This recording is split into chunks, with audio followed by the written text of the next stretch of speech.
وزارت داخلی تحت نظارت شورشگران گفت رئیس جمهوری پیشین علی عبدالله صالح شریک شورشگران حوثی که بعداً از آنها برید به هلاکت رسیده است. روزی 4 دکبر اظهارات درباره هلاکت صالح در شکل ویدیویی نشر شد که در آن ظاهراً جسد پرزیدنت پیشین نوارگیری شده بود. نشریه العربیه و خبرگزاری رویترز با تکیه به منابع حزبی سیاسی علی عبدالله صالح کنگره عمومی مردمی گفتند که پرزیدنت پیشین روزی 4 دکبر کشته شد.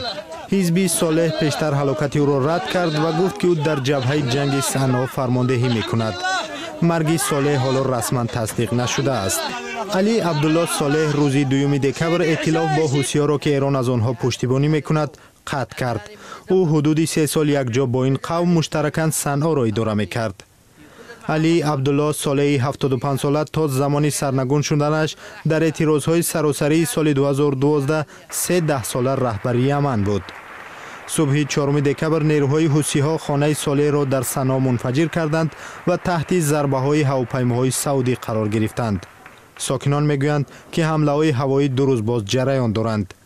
با گفته خبرگزاری رویترز ترکیش خانه صالح را حوثی‌ها انجام دادند. رئیس جمهوری موقتی یمن عبدالربو منصور تلاش دارد اعتدال سیاسی در این کشور را که 3 سال اخیر در آن جنگیان القاعده و جدایی طلبان فعال شدند تامین کند.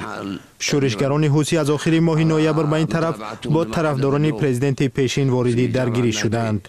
در جریان جنگ‌های کوچکی صدها نفر کشته شد.